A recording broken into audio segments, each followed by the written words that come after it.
RINI 2026 date has been announced and we have around 36 days with us.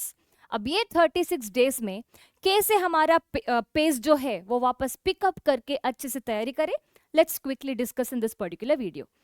सो हमारे पास 15th May to 20th जून मतलब इतना दिन पड़ा है and 21st June 2026 is going to be your ReNEET exam as you know. And हमें क्या करना है, बिफोर अ मंथ जब नीट के लिए एक महीना था ना, उस टाइम हम कैसे पढ़ाई करते थे, that is around 12-16 hours we use to study, है ना. सो ऐसा वाला तैयारी वापस करना पड़ेगा.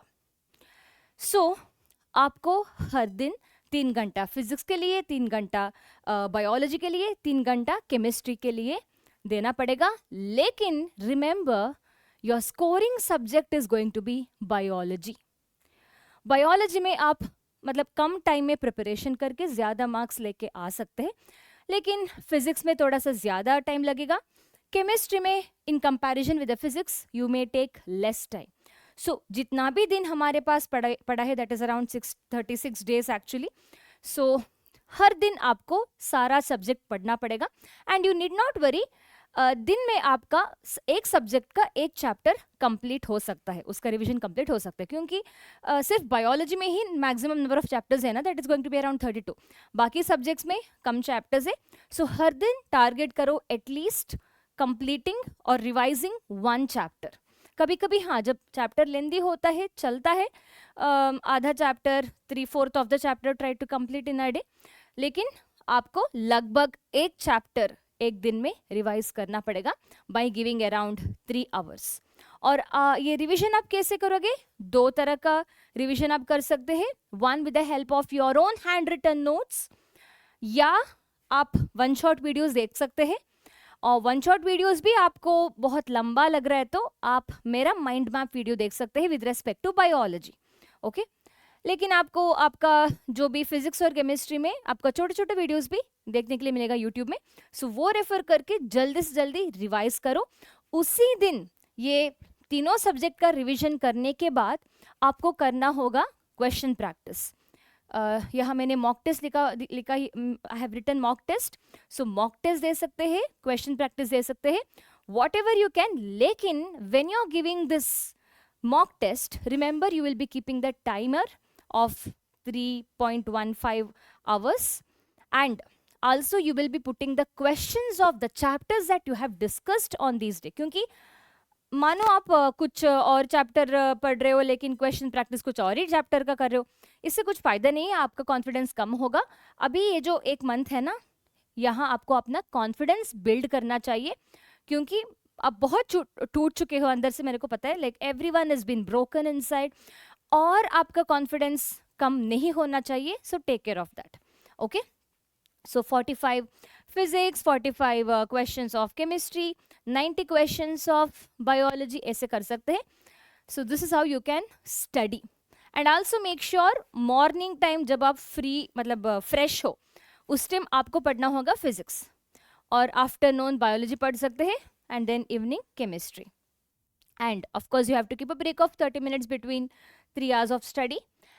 So let's see the road map of physics first. Physics का जो भी आपने जो गलती किए होंगे वो आपको सुधरना है. एंड नीट 2026 पेपर देख के आपको ये पता चल गया अभी ज़्यादा से ज़्यादा फॉर्मूला बेस्ड क्वेश्चंस था, है ना. मॉडर्न फिजिक्स में डायरेक्टली फॉर्मूला बेस्ड क्वेश्चंस आ सकता है if you see NEET 2026. And आपको क्या क्या करना है, फिजिक्स का तैयारी कैसे करना है, 1 शॉट ओपन करके फिर से वही चीज़ें देखना कम करो. आपको क्या करना है, 1 शॉट से ज़्यादा क्वेश्चन प्रैक्टिस, बैठ के क्वेश्चन प्रैक्टिस करना है. अब ये जो 3 घंटे का जो फिजिक्स मैंने यहाँ दिया है ना, if you are very weak in certain theory quickly go through, लेकिन when you are studying the theory you also have to practice the question simultaneously. इसके अलावा यहाँ भी करना है, वो अलग हो गया. ये तो मॉक टेस्ट देना ही है आपको, ये अलग हो गया. लेकिन यहाँ भी आपको जब 3 घंटे का फिजिक्स का स्टडी कर रहे हो, आपको क्वेश्चन प्रैक्टिस करना पड़ेगा. And please don't study the new chapter. देखो आप अच्छा स्कोर करोगे just by studying biology and chemistry अच्छे से. सो जो भी नया चैप्टर आपने नया नहीं पढ़ा है नीट 2026 के लिए, वो बिल्कुल टच करने के लिए नहीं जाओ, so don't study. And also one more important thing, when you are writing your reNEET exam, don't start with the physics. बहुत कॉन्फिडेंस कम करता है फिजिक्स. आपको आपका स्ट्रॉन्ग सब्जेक्ट कौन सा है, दैट इज केमिस्ट्री या बायोलॉजी, उससे शुरू करना है. वहीं भी आपको आसान वाला क्वेश्चन से शुरू करना है. सो ये हो गया हमारा फिजिक्स के बारे में. Now coming to chemistry. Chemistry का स्ट्रैटेजी बायोलॉजी जैसे ही होगा. ऑर्गेनिक और इनऑर्गेनिक केमिस्ट्री आता है एनसीईआरटी से.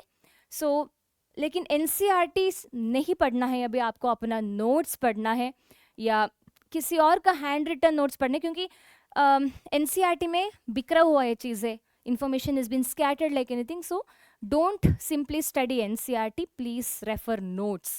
It is good if it is your own handwritten notes.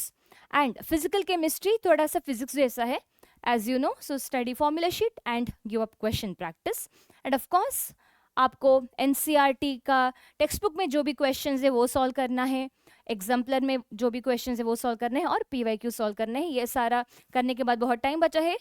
If in case if the time is there, then go for MTG publication का NCERT to your fingertips question solve करो. Coming to biology का strategy, again biology में भी आपको अपना hand written notes use करना है revise करने के लिए. and if you don't have, बहुत बच्चे भेज रखे हैं अपना notes, you can use my mind map which is present in my channel. यही चैनल में प्लेलिस्ट में जाओ, वहाँ आपको सारा चैप्टर्स का माइंड मैप मिलेगा. वो वीडियोस देखो, उसका नोट्स चाहिए तो मेरे को DM करो इंस्टाग्राम में. व्हाट्सएप चैनल लिंक में भी एक शीट है, वहाँ भी आपको माइंड मैप का नोट्स मिलेगा. And focus on lengthy questions this time, क्योंकि रीनीट जब होगा हमेशा ट्रिकी क्वेश्चंस आता है रीनीट में और लेंदी क्वेश्चंस आता है. सो बी इक्विप्ड विद दैट, मतलब solve more such questions and start with the short and easy questions in the NEET exam. actual NEET जब लिखोगे वहाँ आपको easy और short question से आंसर शुरू करना है, मतलब so that like you know आपको confidence थोड़ा build हो जाएगा आपका. And also when you are अभी जो अब पढ़ने वाले हो ना, एक ही महीना बचा है, and I'm very sure lot of things you have forgotten. So to retain that, see retain तो अभी करने के लिए इतना टाइम नहीं है. So how you will be studying, जो भी PYQs में टॉपिक्स आया ना, सो वो टॉपिक्स आपको अभी अच्छे से पढ़ना चाहिए. So study the topics from PYQ and आपको PYQs भी साथ साथ सॉल्व करना पड़ेगा एंड मॉक टेस्ट तो देना ही है. सो इस बार सारा खेल कॉन्फिडेंस का है. पढ़ाई तो आप कर रखे हैं, लेकिन 10 दिन ब्रेक हो गया, लेकिन अभी शुरू किया आपने फिर से. लेकिन बहुत बच्चे का सबकॉन्शियस में अभी ये है कि मैं सारा भूल चुकी हूँ, मेरे को कुछ नहीं आता, अब फिर से क्या करे, रीनीट है. सो बहुत ही कॉन्फिडेंस इफेक्ट हो गया आप लोगों का, लेकिन वो कॉन्फिडेंस आपको रीबिल्ड करना है. So you have to train your subconscious mind right now to you know answer lengthy questions, to be ready for the stressful situation, for which try to manipulate yourself by saying affirmations 2 times in a day. मैंने already पहले videos में भी बोल रखी हूँ. सो सम affirmations are like this, बहुत बहुत positive, कैसे पॉजिटिव रहे यही सोचना है. पॉजिटिव पॉजिटिव हमेशा आपको अच्छे चीज़, मतलब ये सोचना है कि आपका रीनीट एग्जाम जो है बहुत अच्छा होगा, पहले से ज़्यादा मार्क्स आएगा, आपको आपका ड्रीम कॉलेज मिलेगा, 650 प्लस आउट ऑफ 720 मिलेगा. ये सारा सोचना चाहिए आपको. बार बार you have to tell to yourself. What you will tell to yourself? I remember everything I study, and I remember everything I studied, and I am calm and strong. मैं बहुत calm हूँ, strong हूँ, कुछ भी हो जाए मेरे को कुछ फर्क नहीं पड़ता. ये आपको अभी like you know you have to tell to yourself, and you should start feeling to yourself. And last, I will for sure score 650 plus out of 720 in NEET exam, re-NEET exam. And I will get my dream medical college. So ये सारा बोलना है, और you know at any cost you shouldn't be losing your confidence, क्योंकि इस बार खेल questions में नहीं है, इस बार खेल पूरा confidence के ऊपर है. So I hope this video is helpful. Let's meet in the next video. Until then, bye bye.